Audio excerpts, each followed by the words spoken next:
Terima kasih pada dua narasumber kita yang memang sudah pakar ya di bidangnya dan sudah banyak melakukan aksi-aksi nyata juga.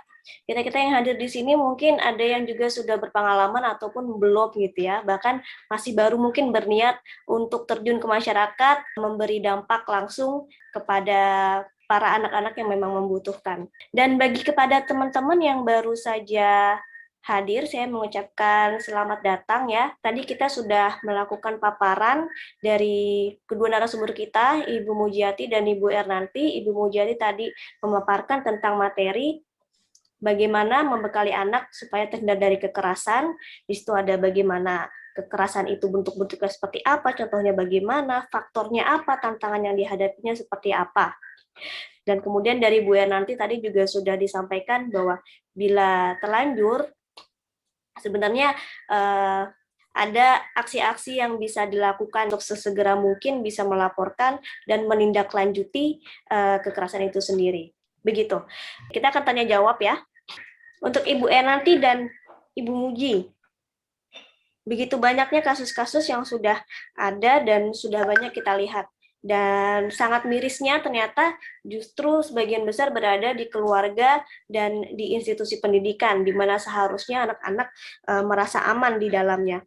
Namun entah mengapa justru menjadi momok tersendiri di tempat yang seharusnya terlindungi, tapi mereka justru tidak bisa kemana-mana karena berbagai macam alasan, dan bahkan mereka juga tidak tahu kalau sebenarnya mereka itu sedang merasakan ya atau mengalami kekerasan baik itu psikis, fisik, verbal, dan bahkan mungkin digital. Kemudian yang ingin saya tanyakan ya untuk menstimulus teman-teman semua ini, kira-kira ciri-ciri bahwa orang ini memiliki potensi sebagai pelaku itu kira-kira ada nggak gitu, supaya bisa lebih waspada, kemudian juga bisa lebih untuk menghindar ya. Jadi bagaimana gitu untuk anak-anak supaya bisa diberikan pengetahuan atau life skill yang lebih supaya mereka terwaspada meskipun di usia-usia mereka yang belum 18 tahun ya. Tadi kan anak-anak kan sampai 0 sampai 17 tahun, terutama yang masih kecil. Begitu Ibu. Mungkin Ibu Puji dulu.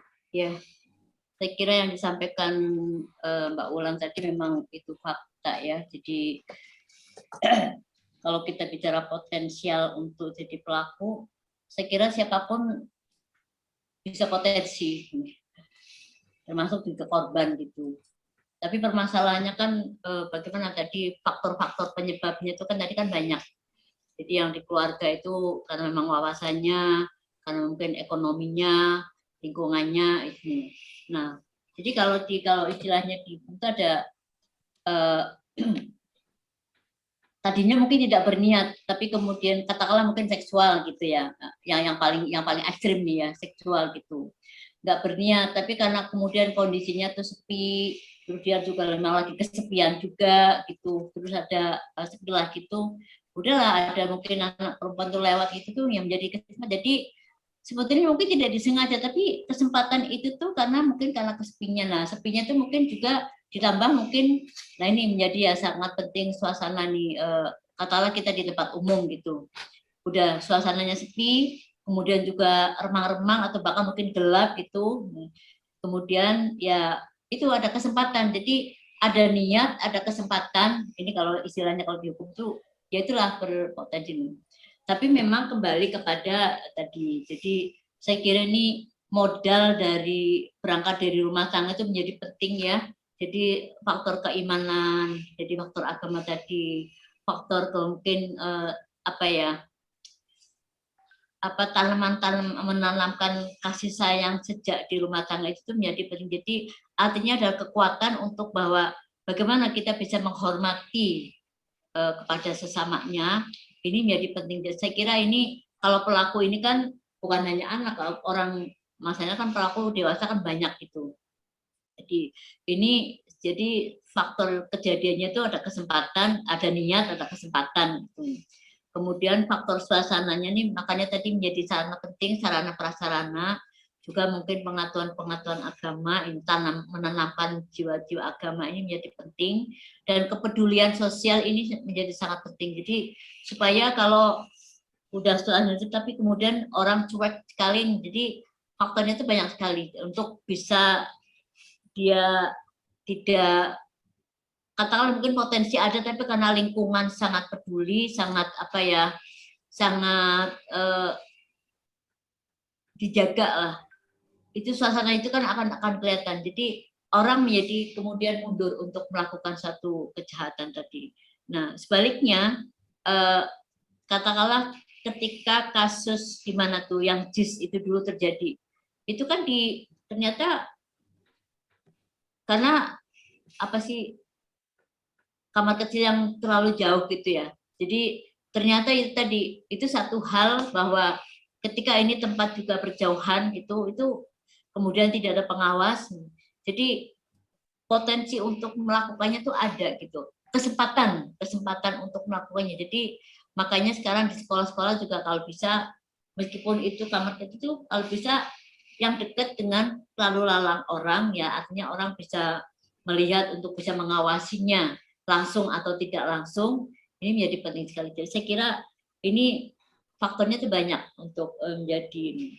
Adapun tadi ciri-cirinya ketika dia terutama anak ya sudah menjadi pelaku, katakanlah menjadi pelaku aja, dia pasti ada rasa ini, katakanlah ini saya pernah mendengar cerita ini, anak terhadap anak melakukan hubungan seksual gitu. Si pelaku itu sendiri juga, ini karena ibunya cerita gitu. Jadi anak ini merasa gelisah, merasa tuh kayak takut ketika lihat orang seperti kemudian ini ya ibunya sendiri cerita bahwa ini anak kenapa. Kemudian ketika ditanya ternyata dia sudah melakukan hubungan seksual dengan temannya yang juga masih anak-anak gitu. Itu yang akhirnya ya itu betul. Nah terhadap si korban itu sendiri tentunya juga ini mungkin beda ya kasusnya ketika mau sama mau, tapi ketika itu tidak mau sama mau aja tuh ada karena dia harusnya tidak belum sampai saatnya melakukan hubungan seksual, tapi karena melakukannya dia ada merasa salah juga, tapi kan terjadi rasa takut, rasa ini juga ada. Jadi kalau pelaku anak maupun korban anak sebetulnya ya korban, apalagi korban yang unwelcome gitu tuh ya, kemudian memang dipaksa gitu, ini lebih-lebih lagi ciri-cirinya tuh lebih udah mungkin bahkan merem, nggak mau lihat orang gitu karena saking takutnya. Orang dewasa pun mungkin begitu, apalagi itu anak-anak gitu, nggak mau keluar rumah atau mungkin takut sendiri kepada orang tuanya atau kepada lingkungannya. Jadi hal-hal kecemasan ini tuh akan muncul dengan sendirinya kalau dia merasa melakukan yang memang tidak sewajarnya. Saya kira itu jawaban yang jelasnya. Iya, terima kasih. Jadi kembali lagi ya, mungkin awalnya tidak ada niat, tapi ternyata ada kesempatan gitu, dan terlebih lagi didukung oleh kurangnya pemahaman tentang norma dan kesusilaan gitu di salah satu anggota keluarga atau siapa yang ada di tempat tersebut, baik di tempat publik, institusi pendidikan, atau di rumah tangga begitu ya Bu. Ibu Yanati ada tambahan atau kita langsung lanjut ke pertanyaan selanjutnya? Nah, di pertanyaan selanjutnya deh. Nah, sebentar nambahin Iya, silakan. nambahin sedikit ya. Jadi pertanyaannya cakep ya. Jadi supaya anak itu sensitif atau apa namanya, kan tadi supaya anak tahu orang-orang yang potensial akan melakukan kekerasan terhadap dia gitu ya. Pertanyaannya cakep tapi jawabnya sulit ya. Karena apa? Karena yang melakukan itu ibunya, bapaknya, saudaranya, pamannya gitu ya. Jadi untuk di sekolah bisa gurunya, bisa temennya ya. Jadi kita juga repot juga seperti makan buah simalakama ya. Apa anak itu kita ajarkan curiga terhadap semua orang, kan nggak mungkin ya. Jadi barangkali untuk mengajarkan anak supaya tahu potensial pelaku itu sulit ya. Jadi mungkin secondary prevention. Jadi kalau sudah ada tanda-tanda begini itu curiga gitu ya. Jadi kalau misalnya ada orang yang itu kan orang dekat semua ya, biasanya perkosaan bisa dari pamannya, dari ini. Jadi kita mengajarkan pencegahan sekunder aja. Jadi dia tadi kan yang saya sampaikan kan tahu tentang kekerasan. Di situ selain tahu tentang kekerasan itu, di situ termasuk bagaimana dia waspada terhadap orang-orang yang mungkin melakukan kekerasan terhadap dia. Itu kira-kira Mbak Ulan. Thank you. Ya, waspada perlu. Jadi mereka tidak diajari untuk seuzon ya, untuk berburuk sangka, tapi diajari untuk waspada, mengenali tanda-tandanya seperti itu ya Bu, supaya bisa ada langkah preventif. Baik, ini ada pertanyaan yang mungkin agak up to date ya, bahwa terkait dari ya agak melenceng sedikit tapi mungkin masih berkaitan ya. Tadi di salah satu chat peserta saya baca bagaimana dengan kasusnya apabila terkait misalnya bapak ibunya melakukan tindakan kekerasan seperti yang ada di Duren 3 yang baru-baru ini kasusnya lagi moncer. Nah, anak-anaknya itu kan ya bagaimana gitu? Apakah mereka terpaksa harus menerima perlakuan yang bentuknya penelantaran karena ayah ibunya dalam proses penyidikan, dan mungkin nanti akan ke pengadilan yang akan cukup lama menyita waktu. Kemudian juga sementara itu di sela-sela waktu itu mereka pastinya akan menerima bullying, akan menerima berbagai macam hal yang secara psikis dan entah ya, mungkin terganggu juga begitu ya, secara jiwa, emosional, entah fisiknya juga bisa jadi mereka mungkin melukai dirinya sendiri atau bagaimana gitu. Nah, kira-kira itu ada penanganan seperti apa ya? Apakah ada pengasuhan alternatif atau mungkin ada bentuk-bentuk lain yang sebenarnya bisa untuk ibaratnya memberi fasilitas kepada anak-anak yang tidak berdosa ini gitu. Siapa dulu mungkin yang mau menjawab? Ya, boleh. Ibu, ya. Ya, saya kira pelakunya kan orang tuanya ya. Anaknya kan nggak melakukannya. Jadi ini tadi pentingnya hak-hak anak diketahui oleh semua pihak adalah itu. Nah, anak ini juga harus bebas dari stigmatisasi. Jadi pelabelan orang tuanya jangan nempel ke anaknya ini bagaimana. Dan yang saya tahu kebetulan sudah ditangani Kak Septo, tapi paling tidak anak ini harus disingkirkan dari pelabelan sendiri. Traumatis itu pasti ada gitu. Jadi anak juga perlu pendampingan apa ya? Ini kan ya luar biasa ya, kasusnya juga luar biasa. Pasti shocknya juga luar biasa. Ini memang sepertinya tuh anak tuh butuh pendampingan. Tapi yang sangat harus diperhatikan ada dia tetap dilindungi hak-haknya, tetap sekolah ya, sosial juga tetap gitu. Tapi pelabelan ini sebisa mungkin harus harus dihindarkan, harus tidak dicapkan. Siapa tahu dengan kasus gini mungkin suatu saat dia akan menjadi lebih baik gitu ya, berhati-hati. Jadi saya kira untuk pelabelan ini memang harus dijaga betul, bahwa kemudian mendapatkan pengasuhan alternatif ya. Sementara ini kalau sekarang yang sepertinya di Kak Seto yang di TV gitu, ini kan kasus fakta nyata.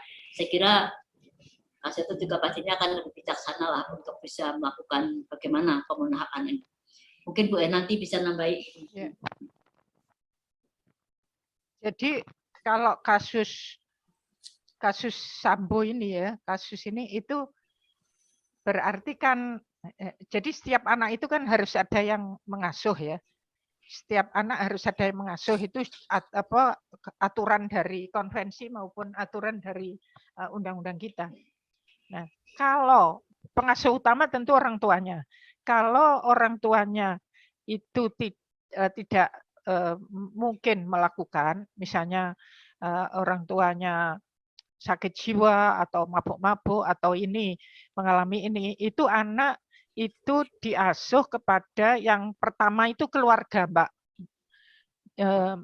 Wulan, Ibu Bapak sekalian. Jadi pertama keluarga besar ya Bu ya. Keluarganya, ya. Jadi bisa neneknya atau kalau ada kakaknya yang sudah dewasa itu bisa ke kakaknya. Nah, kalau itu tidak ada atau tidak mungkin, itu baru ke lembaga ya, bisa ke lembaga pengasuhan alternatif. Itu aturannya ya. Jadi anak itu harus tetap mendapat hak-haknya meskipun kedua orang tuanya itu kan terpisah dari orang tuanya dan kemungkinan akan terpisah lama atau terpisah seterusnya, karena kalau dihukum mati kan habis ya. Nah, kemudian yang bahaya ya, yang berbahaya ya, itu kekerasan apalagi anak yang kecil itu, anak balita itu kan mudah peniru ya. Jadi perbuatan kekerasan itu sangat memungkinkan dia nanti untuk berbuat kekerasan lagi gitu. Itu yang harus anak itu harus ditreat supaya, karena anak itu kan role modelnya begitu. Jadi dia bisa saja nantinya melakukan kekerasan itu. Nah, bagaimanapun anak kemarin itu kan ada perdebatan di TV bahwa wong anaknya orang yang kayak gitu kok diurus gitu. Ini kita berbeda. Jadi kalau terkait dengan hak-hak anak itu justru anak itu perlu tetap diselamatkan dan tetap mendapatkan hak-haknya. Gitu Mbak Ulan. Jadi alternatif pertama dia itu hak asuh orang tuanya akan gugur, dia harus diasuh oleh keluarganya dulu gitu. Baru alternatif terakhir ke lembaga pengasuhan. Thank you. Ya, terima kasih Bu Enanti. Tadi terima kasih ya kepada yang sudah bertanya. Tadi Mbak atau Ibu siapa tadi namanya? Bertanya agak up to date ya. Terutama kan ini Bu, apa namanya? Ada anak yang masih kecil itu gitu. Beberapa kasus juga karena tidak adanya pengasuhan alternatif, anaknya tuh di luar kasus ini tuh juga ikut dibawa gitu ke rumah tahanan gitu. Sementara pastinya itu juga kan berarti menahan hak-haknya mereka gitu. Jadi sebenarnya anak di bawah tahanan tuh gimana ya Bu ya? Kalau kita lihat di rumah tahanan Tangerang itu banyak yang bawa anak ya. Karena kan itu sebagian besar kasus narkoba, jadi dalam tanda petik dari segi fisik, dari segi apa kan sehat ya, enggak apa namanya. Jadi itu dibawa dan prinsipnya ketika dibawa dimanapun itu juga hak-haknya tetap terpenuhi gitu. Jadi tetap dia misalnya masih bayi ya tetap mendapatkan air susu ibu. Kalau misalnya dia udah ini ya harus sekolah. Dan oleh karena itu kan konsep dari pemenuhan hak dan perlindungan anak itu kan tetap dimanapun anak itu berada harus tetap mendapatkan hak-haknya.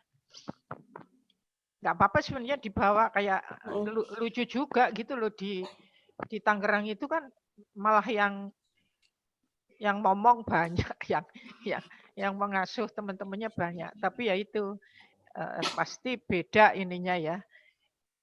Kalau anak kecil itu mungkin belum tahu, tapi kalau anak yang sudah agak besar itu juga bahaya juga dengan lingkungan-lingkungan seperti itu. Tapi kalau yang kecil, apalagi kalau ketika masih harus mendapatkan ASI, itu kalau saya nggak apa-apa, setuju dibawa melekat ke ibunya gitu. Baik. Ada tambahan dari Bu Muji mungkin? Ya, ini mungkin pernah juga melihat gini dulu ketika masih jadi asdip anak bermasalah hukum.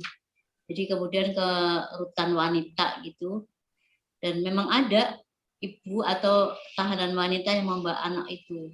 Memang ya itu tadi agak susah ya. Prinsipnya anak tidak boleh masuk gitu, karena kan lingkungannya beda gitu. Tapi ya itu tadi yang masih ASI, masih harus nempel ibunya, mau tidak mau kan ya harus. Hanya memang di sini kebijakan untuk bagaimana memisahkan, karena dia kan lagi di penjara ya, lagi dikasih apa sih, lagi dikasih hukuman gitu ini ya.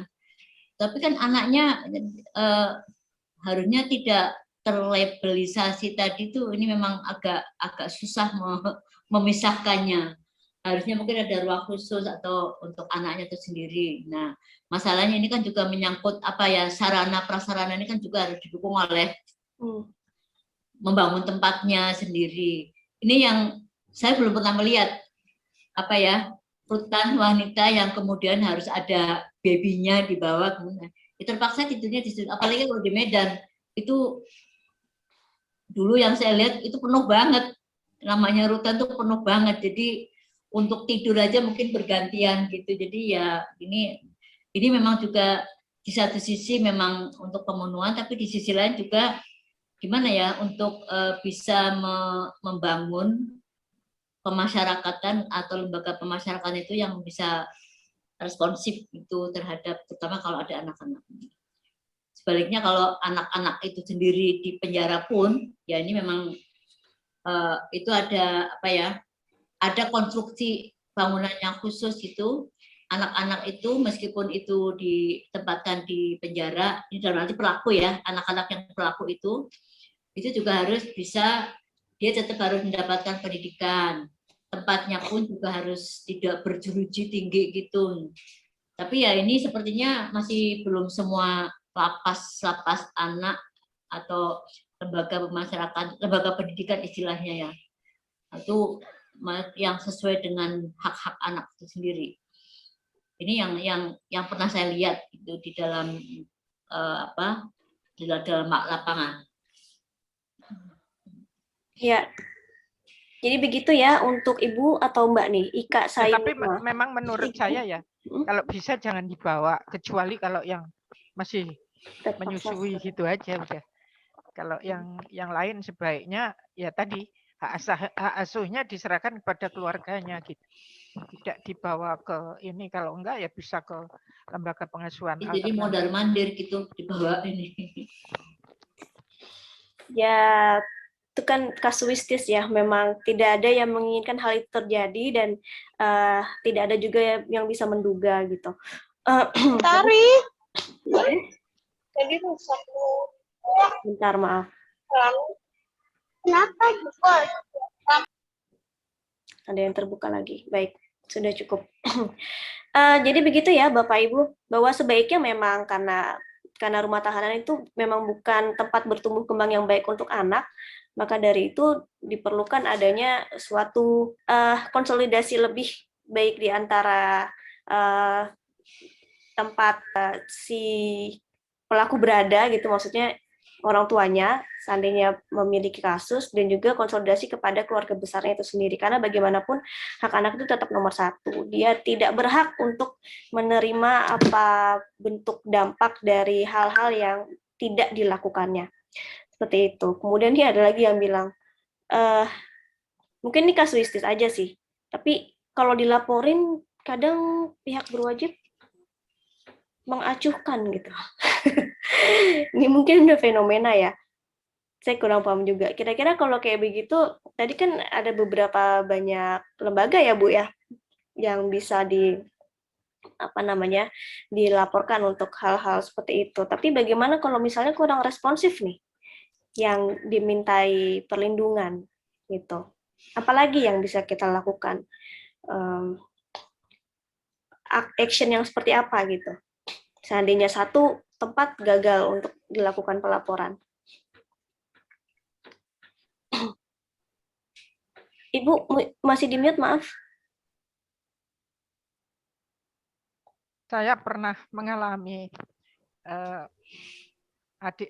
waktu ada undang-undang PKDRT itu kan ya saya yang paling saya beri informasi kan adik-adik saya, di mana adik-adik saya itu beberapa memang banyak kegiatan sosialnya gitu ya. Itu saya beritahu, kemudian suatu hari dia nelpon, di sebelahnya itu ada istri yang dilempar keluar oleh suaminya dari jendela gitu. Terus kemudian dia bilang, ada polisi patroli lewat, saya lapori Mbak, katanya. Bilangnya itu bukan urusan saya, katanya. Jadi pihak-pihak itu juga ya mungkin dia bukan urusan itu, mungkin dia satlantas atau apa gitu barangkali ya. Jadi jalur-jalur itu selain diketahui oleh masyarakat juga mereka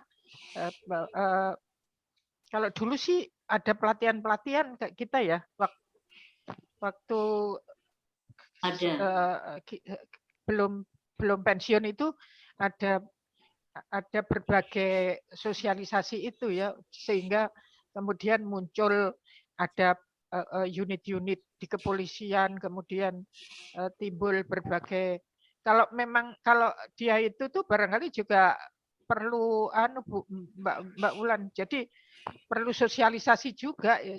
Dia yang seharusnya bertanggung jawab tapi belum bertanggung jawab itu kan berarti mungkin dia sosialisasinya nggak benar, mungkin juga dia nggak mau tanggung jawab gitu kan. Itu juga perlu menjadi masalah kita gitu, karena memang kekerasan ini kan ya kadang, atau bukan kadang ya, banyak yang masih merasa hal-hal itu normal gitu loh. Anak dibentak-bentak itu sesuatu yang normal, yang biasa. Di jewer itu biasa gitu ya. Jadi memang ini upaya untuk mengkampanyekan, membumikan 7 strategi itu memang masih harus luar biasa keras ya. Karena kita akui bahwa seringkali kita melakukan sosialisasi tapi nggak intensif gitu ya. Sekali-sekali, habis itu enggak. Padahal kalau kita lihat produk komersial itu kan ada fase intensif, fase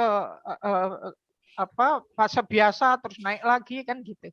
Nah ini yang pesan-pesan sosial itu kadang-kadang kurang intensif dalam mengkampanyekan gitu. Oleh karena itu saya sangat senang kalau muncul seperti Aurum W ini yang banyak, sehingga makin ini, apalagi kalau nanti terkoordinir, terus kemudian pembagian, Anda yang bagian Banten, saya bagian Jawa Barat, satu bagian ini, jadi ada apa ya, pembagian kue yang bagus itu makin cakep lah begitu, supaya anak-anak Indonesia itu bisa terlindungi dari kekerasan. Makasih. Ya, dari Bu Muji ada atau? Ya, ini indikasi aktor-aktor yang mestinya harus melindungi juga mungkin tidak memahami kebijakan-kebijakan yang ada. Aturannya sudah ada gitu. Kemudian kebijakan teknisnya tidak diikuti. Ini juga indikasi. Ini bisa tidak tahu atau memang tidak mau tahu. Ini kan kadang karena sudah melakukan hal yang sudah biasanya seperti itu, padahal ada ketentuan yang baru untuk koordinasi, untuk penanganannya gitu. Ini yang kadang kurang diperhatikan. Katakanlah mungkin sampai sekarang belum semua, atau mungkin ada juga aparat penegak hukum yang tidak mengerti undang-undang KDRT, undang-undang perlindungan anak, undang-undang apa sih, pemberantasan tindak pidana perdagangan orang, undang-undang pornografi. Mungkin juga karena memang mereka sering hanya berpegang KUHP. Tapi meskipun juga ada pelatihan-pelatihannya, tapi memang ini harus intensif betul. Jadi ini harus di jajaran pemangku kepentingan atau mungkin aktor-aktor yang harus melakukan itu memang juga harus secara rutin ya dan intensif itu tuh dilakukan pelatihan-pelatihan atau mungkin wawasan-wawasan yang kekinian gitu, supaya kebijakan-kebijakan yang terbaru pun juga dipahami, selain juga dari dasar hukum undang-undangnya itu sendiri. Masyarakat juga sama gitu. Tadi betul apa yang disampaikan Ibu nanti, bahwa itu dianggap apa sih, seolah-olah kalau kekerasan terhadap anak, terhadap perempuan dianggapnya biasa. Nah ini, kalau masyarakat masih punya anggapan seperti ini, sampai kapanpun kekerasan ya semakin menjadi-jadi. Gitu. Ada undang-undang sebagus apapun, tapi masyarakat masih punya asumsi yang menganggap biasa pelecehan atau mungkin apa sih, katakanlah prostitusi gitu ya, yang di labelin kan yang perempuan kan kadang-kadang, yang laki-laki tidak, padahal kan pelaku-pelakunya kan sama-sama pelaku ya. Ini nih hal-hal seperti ini memang harus ada apa ya, kesadaran masyarakat bahwa jangan memojokkan gitu ya, bahwa mengapa mereka melakukan kejahatan itu juga menjadi penting gitu, dan mereka menjadi korban seperti apa, menjadi penting untuk dikorek gitu. Jadi kewaspadaan dini itu menjadi sangat penting ya, untuk supaya di satu sisi terhindar dari kekerasan, tapi di sisi lain masyarakat juga ikut menjaga, ikut mengontrol, ikut peduli ya terhadap bentuk-bentuk kekerasan, apapun jenis kekerasan dan siapapun pelakunya ini. Jadi ini wawasan ini atau sosialisasi ini memang perlu sangat masif untuk terus dilakukan. Saya kira itu tambahannya gitu. Ya, baik. Terima kasih Bu Muji dan Bu Ernanti. Jadi begitu ya, kepada yang pertanyaannya tadi juga mirip-mirip, memang sosialisasi tidak melulu hanya kepada orang yang berpotensi menjadi korban, tapi juga kepada para penanggung jawab, pemangku kebijakan, bahkan aparat itu sendiri yang membantu untuk menangani kasus seperti itu. Jadi bisa dimengerti ya Ibu Kusmayanti, SS, mungkin pengalaman pribadi ini ya, atau tahu ada yang mengalami hal tersebut. Intinya begitu ya, bahwa sebenarnya memang ini sosialisasi harus terus-menerus dan harus secara masif terus-menerus dilakukan, apapun peran kita di dalam masyarakat, di dalam keluarga, ataupun di mana kita berada sebagai secara profesional, secara profesi, atau di tempat pekerjaan kita. Buat teman-teman, Bapak Ibu semua yang masih mau bertanya, mumpung masih ada Ibu Nanti dan Ibu Puji di tengah-tengah kita ini, siapa tahu pernah menemukan sebuah kasus kasuistis atau yang sifatnya belum memahami gitu, atau mungkin pengalaman pribadi gitu, atau mungkin hal-hal lain yang berkenaan dengan sifatnya konsolidasi atau koordinasi baik internal ataupun eksternal di wilayah Bapak Ibu sekalian tentang penanganan kasus ini sendiri. Baik, ini ada yang bertanya nih. Izin bertanya, nama saya Iqbal, saya seorang pekerja sosial. Terkait dengan kekerasan seksual, apakah ada langkah dari pemerintah atau yayasan sosial untuk memulihkan kondisi psikososial? Karena saya menemukan kasus di mana ada korban kekerasan seksual yang sudah dewasa, hingga kini dia masih merasa malu, tidak percaya diri, dan bahkan tidak mau bersosialisasi. Terima kasih. Ya, ini umum ya, semua korban pasti begitu. Tapi kira-kira ada mungkin nanti materinya kan diberikan ya, Mas Iqbal, Pak Iqbal gitu. Nanti di situ ada alurnya sih di materi itu, nanti ada lampiran alurnya kemana, bagaimana untuk proses penanganan atau pencegahannya itu. Tapi mungkin bisa dijawab dulu mungkin Ibu.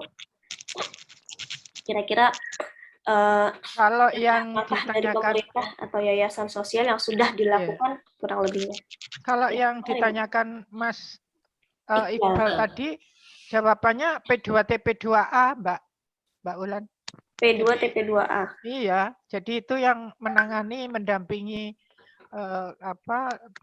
seluruh proses itu dari P2TP2.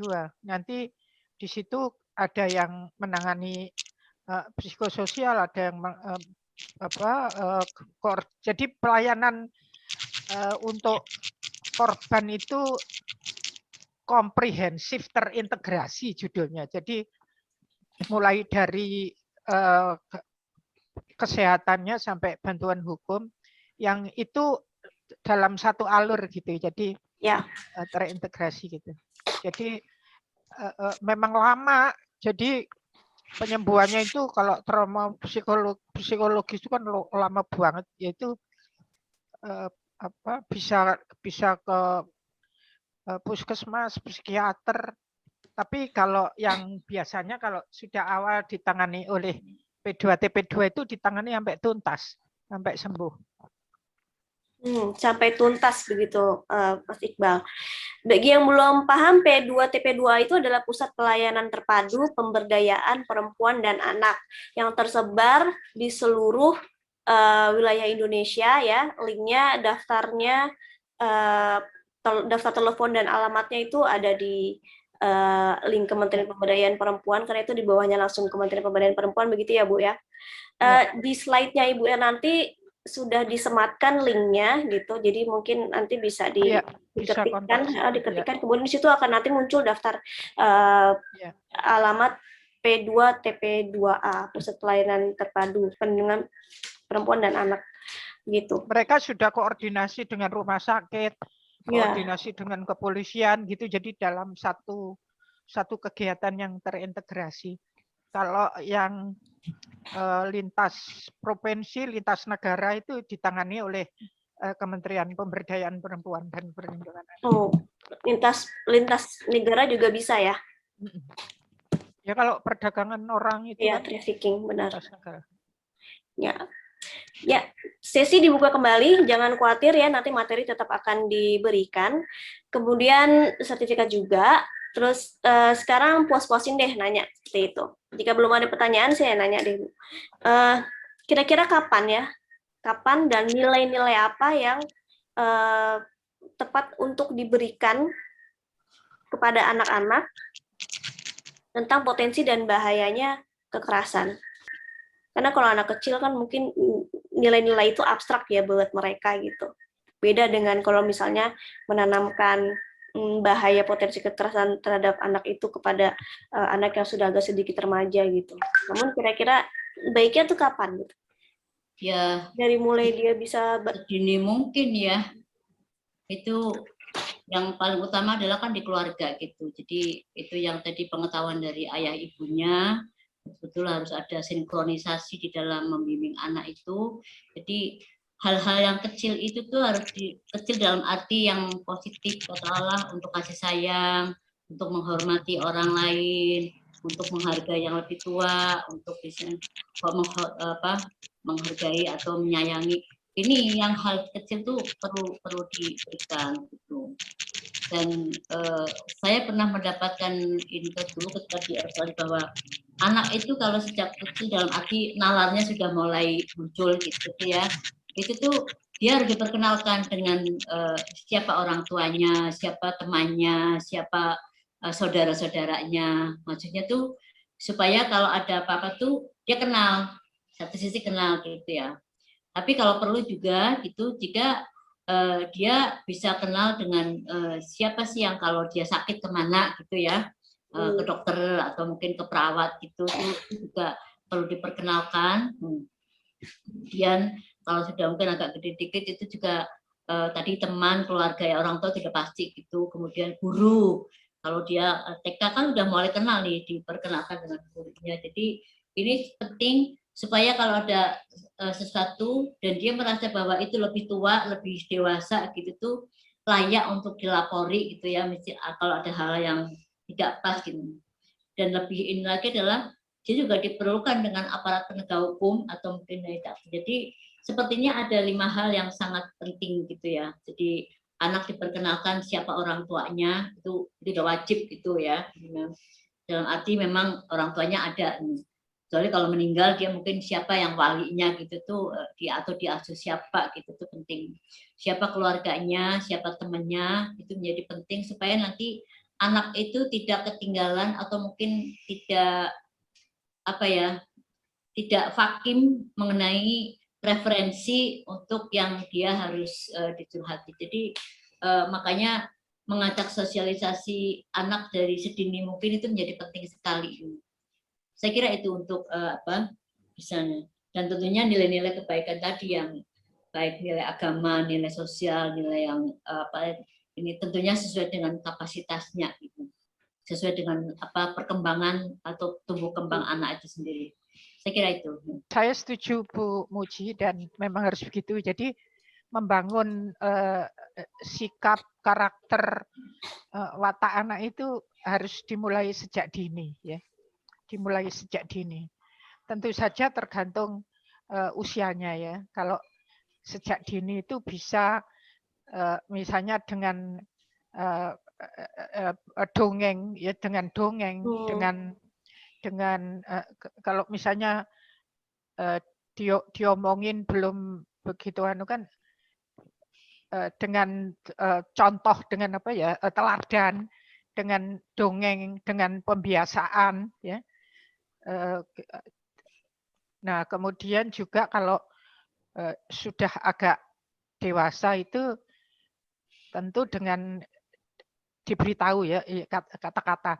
Jadi misalnya kalau anak kecil itu kalau misalnya memang perbuatan itu kurang tidak benar ya harus dikasih tahu. Jadi memberi contoh, memberi apa ya itu namanya ya pembetulan gitu ya. Kalau misalnya dia memukul temannya ya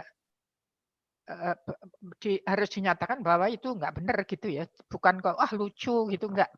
Tapi harus jadi dengan dongeng, dengan contoh, dengan segera memberitahu kalau misalnya itu salah, membiasakan ya, membiasakan itu dimulai dari ini. Kalau sudah agak gede bisa kita ajak diskusi ya. Saya itu dulu kalau dengan anak saya itu agak gampang ya. Dulu misalnya saya memberitahu anak saya tentang kesehatan reproduksi, misalnya kayak gitu, saya bisa ngomong, Ibu baru penelitian, isinya ini gitu. Jadi seperti menceritakan itu, tapi sesungguhnya mengajarkan dia. Tapi kalau anak sekarang itu diajak ngomong itu lihat handphone mulu gitu ya. Lihat handphone mulu, sehingga saya kalau ingin memberitahu cucu saya itu melalui WA. Jadi kalau WA kan dibaca, ya kan. Jadi apa ya, agak repot karena kalau diajak diskusi itu, kalau lagi main game gitu, saya kalau ada yang ngajak ngomong berhenti main gamenya, tak matiin gitu ya. Tapi kalau anak-anak itu enggak, ini lagi main game gitu ya. Jadi bisa dengan cara itu, tapi pada prinsipnya membangun nilai, norma, membangun watak, membangun kepribadian itu dimulai dari sejak dini. Ya. Jadi masalahnya Mbak Ulan, sejak dini itu oleh siapa?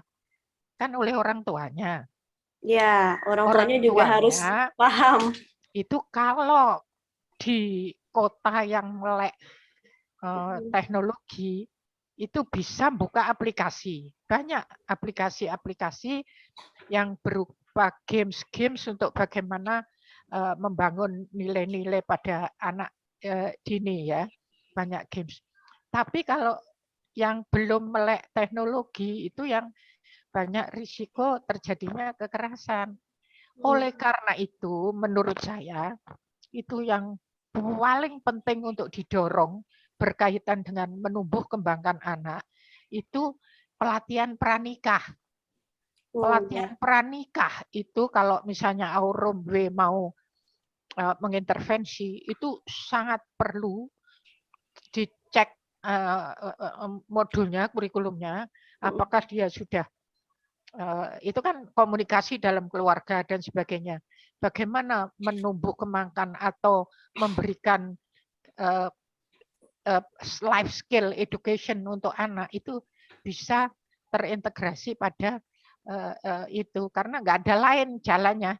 Atau kalau enggak ya pelatihan parenting ke daerah-daerah yang mungkin bisa kita fokus ke yang kekerasannya tinggi ya, di daerah-daerah itu kita ini parenting, bagaimana sejak dini membangun atau memberikan life skill education untuk anaknya gitu, supaya anaknya terbebas dari bullying, kekerasan dan lain sebagainya. Itu barangkali Mbak Ulan. Thank you. Baik, bagus sekali. Tadi Bapak Ibu dan teman-teman semua ada hal yang perlu dicatat ya. Memang menanamkan nilai-nilai itu harus disesuaikan juga dengan usia si anak itu sendiri. Karena kita pengennya kan anak itu tumbuh kembangnya dengan baik dan aman gitu. Kalau masih di usia-usia tadi masih terlalu dini, bisa dilakukan dengan yang sifatnya dongeng. Kemudian karena mereka lebih suka meniru, maka kita harus memberikan teladan yang baik sebagai orang tua, sebagai kakak, sebagai adik, sebagai teman yang lebih permainan yang menambah meningkatkan rasa-rasa seperti berbuat adil, berbuat kebaikan, tidak memukul temannya apabila dia kalah misalnya gitu. Kemudian juga pembiasaan yang baik, yang pastinya itu bisa didapat dari meniru, sehingga dia menjadi orang yang jauh lebih sopan, jauh lebih bisa menahan dirinya, sehingga tidak berpotensi dia untuk melakukan kekerasan di masa depannya. Kemudian kalau untuk yang sudah dewasa tadi, bisa dilakukan penyuluhan atau nasihat, karena kan sudah mulai bisa berpikir lebih abstrak gitu kan. Dan juga bisa lebih mulai mengkontrol dirinya sendiri. Kemudian juga dekati mereka, ajak diskusi gitu, dengan membangun kedekatan dan berharap kita juga bisa menjadi teman dari para remaja itu sendiri, supaya mereka juga paham apa arti nilai-nilai yang harus ditanamkan, karena tujuan dari preventif mencegah tindak kekerasan itu bisa dilakukan. Terus tadi juga bagus sekali sarannya untuk kita bisa berkolaborasi ya. Mungkin teman-teman sini juga ada yang dari luar daerah, mungkin kita bisa berkolaborasi untuk melakukan hal-hal yang sifatnya preventif tadi, dari mulai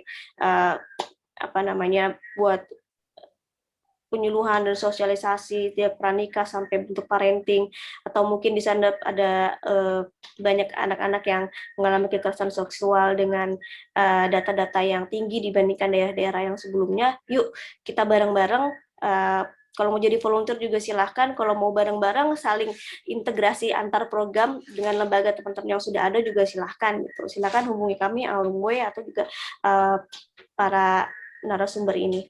Baik, untuk pertanyaan selanjutnya nih, ada yang bertanya lagi.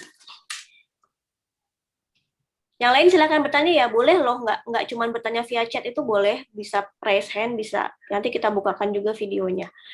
Izin bertanya lagi Mbak, mengenai kekerasan seksual, saya mempunyai pengalaman di mana lingkungan saya di SMA dulu, ada beberapa teman saya, bahkan ada lebih dari 3 orang dalam satu kelas ya, mereka dengan terang-terangan tuh bilang bahwa mereka tuh pernah melakukan hubungan seksual. Jadi sepertinya sex education di masyarakat itu juga rendah, dan mungkin bukan rendah tapi tabu, jadi nggak mau diomongin gitu, padahal sebenarnya itu potensi juga ya untuk terjadinya tindak-tindak kekerasan yang kita nggak tahu gitu.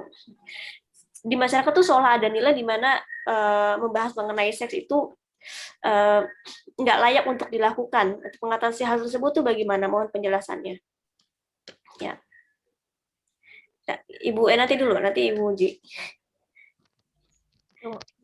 Memang kenyataannya seperti itu. Jadi dulu waktu saya masih di Kementerian Kesehatan itu pernah memasukkan udah lama ya, tapi ya sekarang mungkin udah nggak begitu, memasukkan kurikulum kesehatan reproduksi itu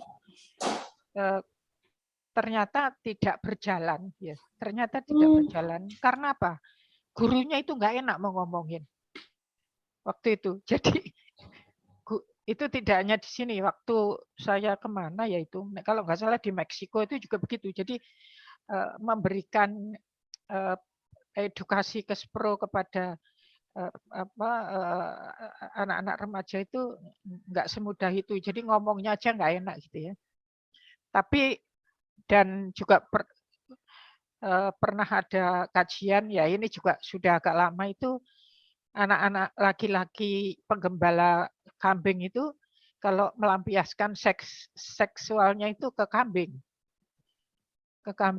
Ada lagi pendapat bahwa kalau seks itu kalau ke perempuan itu berisiko, tapi kalau ke laki-laki enggak gitu. Jadi terjadi terus kemudian antara laki-laki gitu. Jadi emang pendidikan kesehatan reproduksi itu masih perlu banget.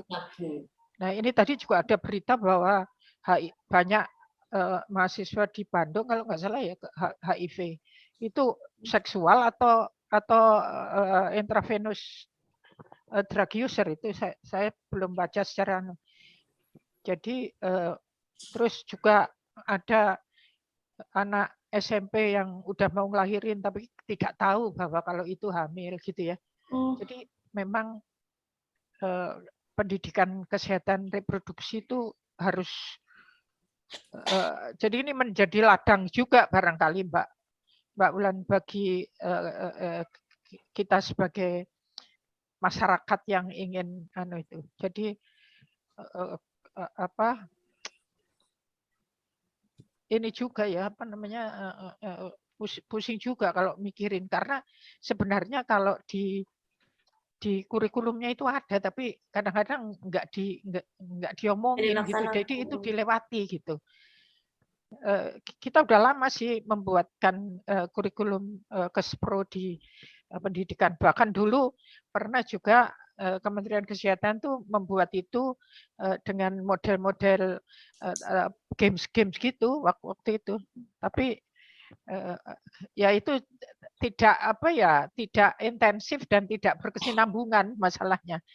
Oleh karena itu barangkali masyarakat yang perlu nah sekarang banyak teknologi ini barangkali kalau memang supaya didengar dan supaya berkembang lebih cepat, barangkali melalui medsos, melalui video-video instruksional itu barangkali lebih dilihat, lebih didengar daripada edukasi-edukasi yang seperti biasa gitu ya, penyuluhan-penyuluhan itu. Nah, sekarang ini sesungguhnya Kementerian Pemberdayaan Perempuan dan Perlindungan Anak itu sudah mempunyai program bahwa di setiap bahkan di setiap desa kelurahan itu ada forum anak, ada forum anak. Jadi kita bisa sebenarnya melalui forum anak itu, karena jadi ada forum anak desa kelurahan, forum anak kecamatan, forum anak kabupaten, forum anak provinsi, ada forum anak nasional. Jadi ini sebenarnya saya juga udah pengen nulis seperti buku kecil gitu ya, yang kemarin saya nulis tentang perkawinan anak. Ini pengen buku kecil tentang kesehatan reproduksi yang sederhana, yang milenial gitulah, yang disampaikan melalui forum anak itu, sehingga forum anak itu nanti bisa dengan kelompok sebaya dengan peer group education bisa nyebar ke teman-temannya gitu. Karena ini sudah dilakukan, tapi ya itu mandek. Padahal sesungguhnya kan harus intensif dan berkesinambungan. Ini yang seringkali program-program itu seperti itu gitu. Nah, kadang-kadang di suatu daerah itu ada yang sejalan itu remajanya pada hamil semua gitu ya. Itu kan menunjukkan bahwa kita nggak bisa ngomong itu moral, itu bisa juga bukan ini karena emang nggak tahu gitu loh, belum tahu. Jadi memang perlu lebih intensif tadi. Ya, ini karena waktunya yang terbatas, jadi satu pertanyaan satu narasumber ya. Ini ada pertanyaan lagi. Mungkin ini untuk Ibu Muji deh. Mau tanya, gimana kalau memberikan peringatan kepada orang tua atau tetangga yang sering menyiksa anaknya karena mereka merasa anaknya itu adalah anaknya sendiri gitu. Jadi seakan-akan orang lain itu tidak berhak untuk mengintervensi. Padahal tadi kan jelas ternyata ada undang-undangnya ya, bahwa kita tidak boleh diam untuk melihat sesuatu yang sudah jelas itu merupakan kekerasan. Ya sudah, ini yang pasti udah bentuk pelanggaran. Dan memang itu tadi, makanya kepekaan dari lingkungan, mungkin RT RW ya, menjadi penting. Ketika ada orang tua menyiksa anaknya, ya mungkin tidak, kalaupun tidak langsung kalau langsung undang-undang itu jelas melanggar gitu, karena memang tidak boleh orang tua menganiaya anak atau melukai anak. Tapi kan kalau mungkin masyarakat itu bisa paham gitu, bisa ngerti, dan orang tua juga bisa paham bahwa itu adalah melanggar suatu ketentuan undang-undang. Kan ini kan masalahnya kan karena tidak tahu. Kedua, masih menganggap bahwa anak itu adalah miliknya. Tidak tahu bahwa anak itu adalah sebenarnya bukan milik kita, itu adalah milik Allah tadi, karena memang itu titipan Allah. Makanya kita harus, orang tua itu kan harus memelihara, harus membimbing, harus mengawasi, harus mendidik, itu kan itu. Jadi ini kesalahan adalah ketika memang ketidaktahuan dari orang tua dan tidak mau tahu ini. Tapi kita undang-undang sudah jelas. Jadi kalau memang itu masih ya 1-2 kali kita kasih tahu. Jadi kepedulian dari lingkungan RT RW menjadi sangat penting sekali. Dan tadi juga saya kira orang tua juga perlu tahu juga mengenai tadi katakanlah kesehatan reproduksi tadi yang disampaikan Ibu nanti ini, supaya tidak terjadi keluar gitu ya. Jadi anak menjadi korban kan karena ya satu sisi tidak pernah ada bimbingan, tidak pernah ada warning, atau mungkin tidak pernah ada di sekolah maupun di rumah tangga gitu ya, nggak ada informasi yang nyampe kepadanya, jadi ya menjadi sasaran. Jadi seolah-olah di satu sisi anak kalau dikasari ya sudah nggak bisa berdaya karena dia nggak tahu harus lapor ke siapa, harus punya jalur, karena diancam terus. Tapi di sisi lain lagi orang tua juga masih menganggap bahwa sesuka hati terhadap anaknya, padahal jadi ketidakpahaman inilah yang menjadikan mara bahaya baik untuk anak maupun untuk keluarga sendiri. Jadi lagi-lagi sosialisasi jadi penting ya, dimanapun dan itu tadi sekolah keluarga atau sekolah orang tua menjadi penting juga gitu. Makanya seperti program-program di Posyandu itu ya, sekolah yang anak-anak itu sebelum TK kan ada juga yang dari Kemkes, itu menjadi penting juga. Saya kira itu kembali kepada wawasan tadi.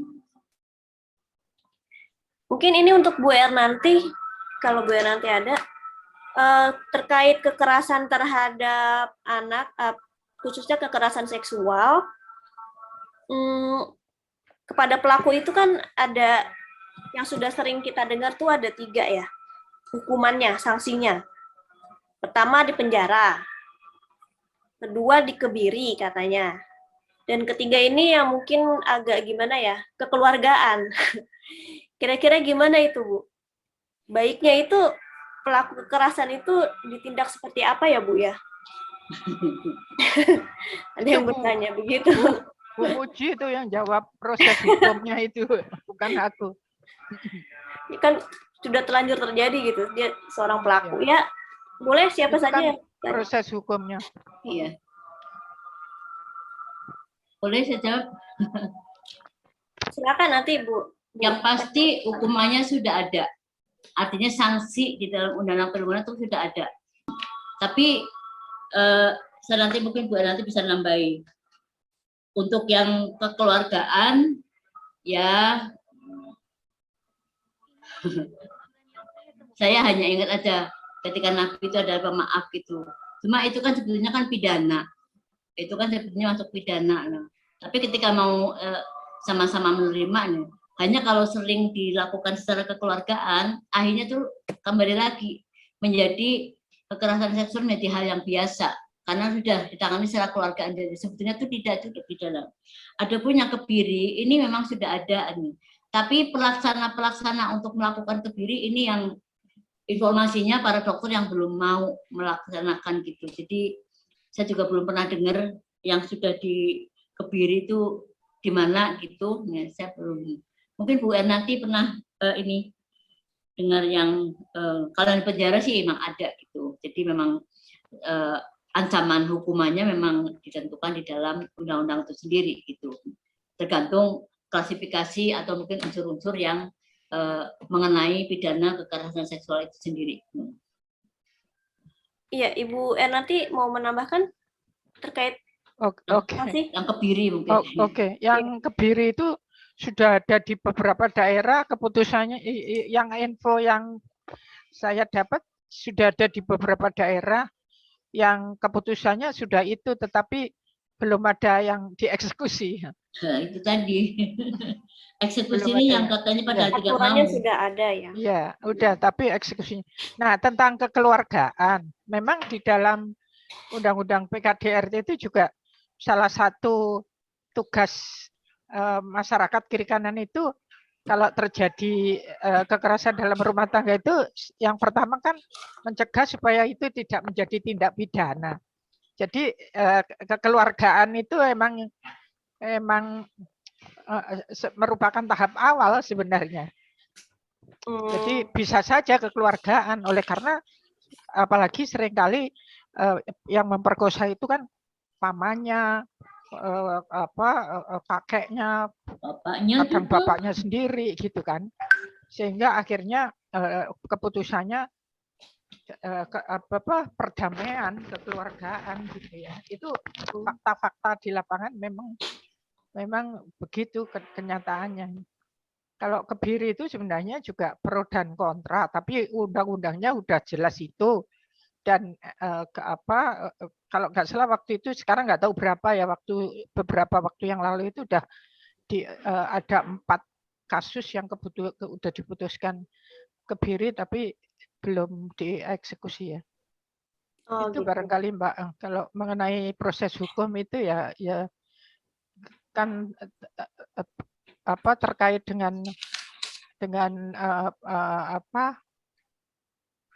keputusan dari keputusan terakhir dari ini, kalau misalnya terakhir ya bisa saja meskipun sudah di pengadilan kemudian menjadi apa ngono ki jenenge menjadi kekeluargaan ya bisa saja. Oke, terima kasih. Ya, meskipun itu tindak pidana ya, mungkin dilihat juga damage-nya seperti apa ya, kekerasannya tuh seperti apa ya. Kalau seperti kasus Angelin yang dulu di Bali ya itu nggak mungkin ya kekeluargaan. Itu juga jelas ya, yang di Bali ada anak kecil itu. Iya. Itu perlunya apa namanya pendidik dan petugas non kependidikan tuh paham tentang kekerasan terhadap anak. Waktu itu kalau gurunya saja sensitif itu tidak terjadi gitu ya. Itu apa misalnya untuk di lembaga pendidikan itu tidak hanya kita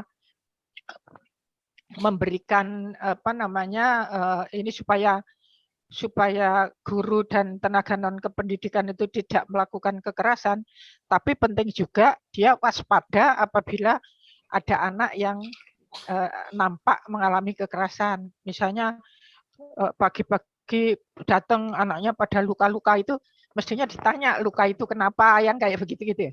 Jadi dia selain tidak melakukan kekerasan, dia juga sensitif apabila ada muridnya yang diperkirakan mengalami kekerasan gitu. Bisa saja misalnya dia kekerasan ketika dia berangkat dari rumah ke sekolah dan sebagainya, itu kan kalau guru waspada kan segera bisa diatasi. Oke, terima kasih. Ya, terima kasih. Mencegah kita untuk tidak berbuat kekerasan itu baik, tapi mendeteksi juga di sekitar kita apakah ada juga tidak, itu juga perlu ya, seperti itu, supaya kita punya peran yang penting sebagai pribadi untuk bisa menghambat kesempatan-kesempatan orang untuk berbuat pelecehan dan kekerasan itu sendiri. 2 pertanyaan lagi bisa dijawab mungkin. Yang pertama, nanti selebihnya bisa dibaca sendiri ya di materi yang kita berikan. Izin tanya Bunda, pornografi bahkan porno aksi itu marak sekali, apalagi di medsos. Banyak sekali mudah menemukan konten-konten asusila yang mungkin tidak terdeteksi oleh guru dan orang tua gitu. Solusinya gimana kira-kira? Ini preventif ya. Ibu Muju mungkin. Itu sulit dijawab itu ya. Karena konon Kominfo itu sehari itu memblokir berapa, tapi yang lahir berapa gitu ya. Iya. Nah, tapi pencegahannya itu di beberapa daerah itu ada oleh Kominfo itu punya program internet sehat. Jadi bagaimana anak-anak itu mampu menggunakan media sosial dengan sehat. Itu beberapa kabupaten yang malah waktu itu Cirebon itu mengirimkan ke saya kayak ular tangga gitu ya. Jadi bagaimana anak-anak supaya bisa memilih dan bagaimana ini. Tapi memang ya pengawasan dari orang tua memang sangat perlu ya. Ya tapi kalau orang tuanya sendiri tidak menggunakan handphone, menggunakan internet aja juga nggak bisa ya, repot juga. Itu emang sulit sekali Mbak Ulan. Jadi Kominfo aja udah sehari itu udah berapa diblokir, tapi lahir lagi gitu. Itu yang. Ya. Berarti mau nggak mau harus pengendalian diri ya. Iya, oleh karena itu ya tadi bentengi anak dengan keterampilan hidup. Jadi bagaimana supaya dia itu tahu dirinya, tahu lingkungannya, bagaimana dia yang penting bagi dia apa dan lain sebagainya itu perlu juga gitu. Ya. Mungkin untuk tambahan, jadi itu memang diakui sendiri oleh Kominfo. Dulu zamannya Pak Menteri siapa Pak Sembiring juga memang diputus berapa munculnya, jadi satu tumbang 1000 tumbuh gitu.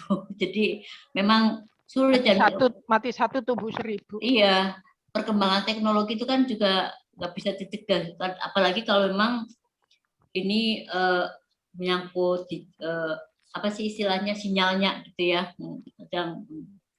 Jadi kembali lagi adalah benteng utama adalah keluarga. Jadi keimanan gitu menjadi sangat penting sekali untuk tetap ditanamkan karena supaya tidak apa ya dengan pergaulan itu.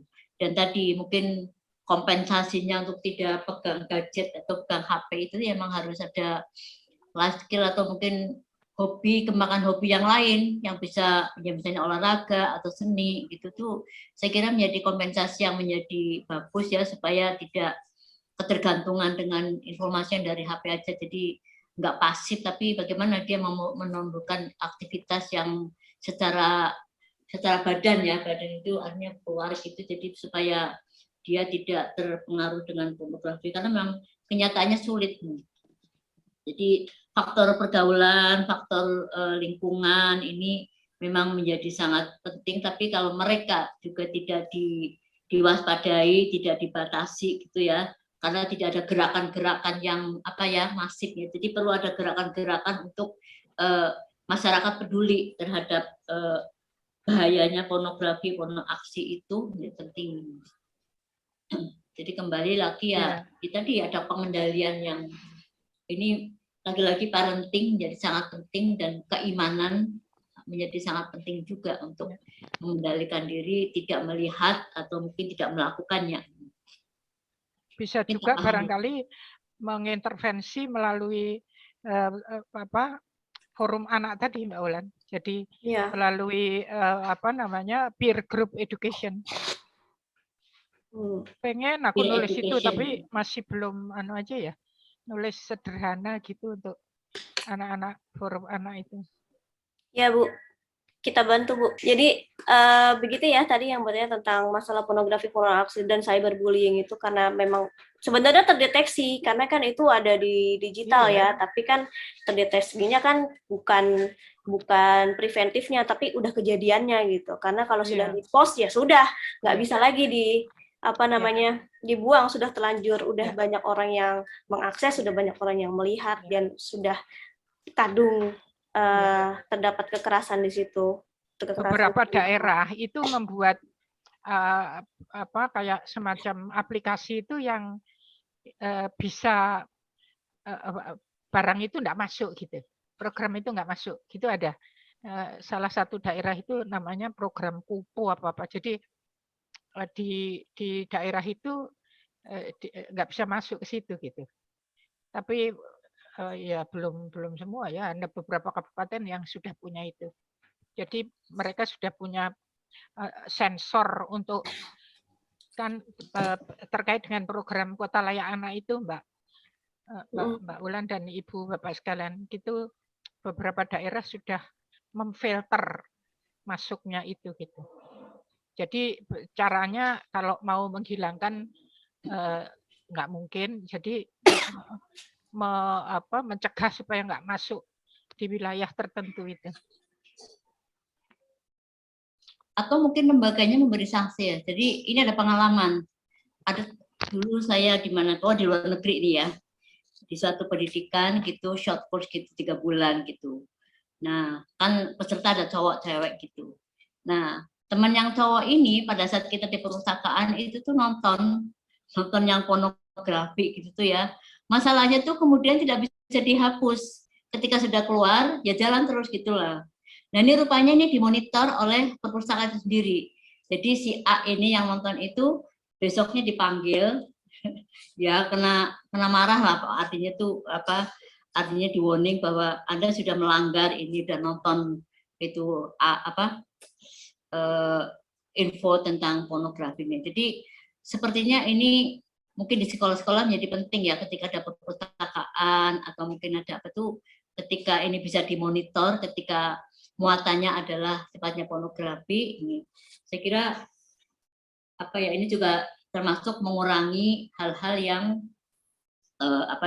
ini kan namanya eksploitasi seksual ya. Jadi anak atau siapapun terpaksa melihat atau menonton dari itu. Jadi ini juga mengurangi tindakan-tindakan terjadinya eksploitasi seksual gitu. Jadi ada pengendalian atau mungkin ada sanksi ya dari si penyelenggara pendidikan atau mungkin perpustakaan atau lembaga manapun. Baik, jadi intinya semua hal yang memang bisa digunakan untuk bisa membatasi akses-akses terselubung seperti itu harus diberdayakan. Baik itu dari sisi mindset, seperti tadi penanaman nilai-nilai, tapi juga dari infrastrukturnya gitu yang memudahkan orang untuk merasa terbatas ketika hendak melakukan hal-hal yang bukan hal-hal yang terpuji seperti itu ya. Nah, sekarang ini sudah jam 12.15 dan sudah ada partisipan juga yang sudah izin untuk meninggalkan forum kita nih siang hari ini karena sudah waktunya sholat juga. Tapi tadi ada pertanyaan, gimana kalau misalnya kita tahu bahwa anak kita itu sudah pernah merasakan pelecehan gitu. Mungkin tadi ya bisa dilihat di materi ada dampak dari tindak kekerasan termasuk pelecehan itu kan tindak kekerasan, jadi ada perubahan watak dan karakter, kemudian ada menarik diri dari pergaulan, terus prestasi menurun, kemudian ya ada hal yang berubah. Jadi mau nggak mau kita sebagai pendidik dan orang tua serta warga masyarakat pada umumnya juga selain berusaha untuk mencegah, tapi juga harus bisa sensitif untuk merasakan ada hal-hal yang kurang baik atau berbeda gitu di antara anak-anak kita itu sendiri. Baik, terima kasih. Ini sudah siang ya. Tadi kita sudah merekord atau merekam tanya jawab ini gitu ya. Untuk materinya sendiri nanti kita akan berikan, dan tanya jawab ini sudah direkam dan akan ditayangkan nanti di YouTube seandainya ingin tahu lebih jauh. Kemarin tanya apa, jawabannya apa gitu kan. Namun mohon maaf karena perlu ada editing, jadi mungkin baru akan diupload beberapa hari kemudian. Dan untuk pertanyaan-pertanyaan lain yang mungkin belum dijawab, nanti bisa ditanyakan aja via grup atau via email atau langsung kepada para narasumber ya. Semua kontak beliau kan juga udah ada di materi ya, baik email dan telepon, sehingga bisa dihubungi secara langsung.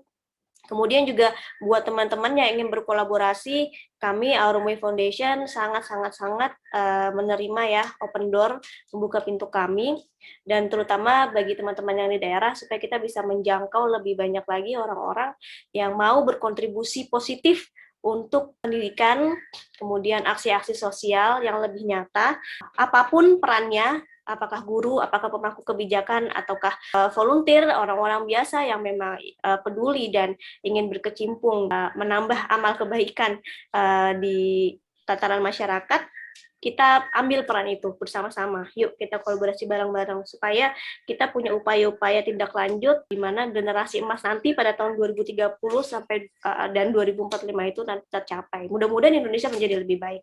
Amin amin ya rabbal alamin. Terima kasih sekali lagi kepada semua peserta yang sudah hadir, kepada Mbak Wina ya selaku CEO dari Aurum Way.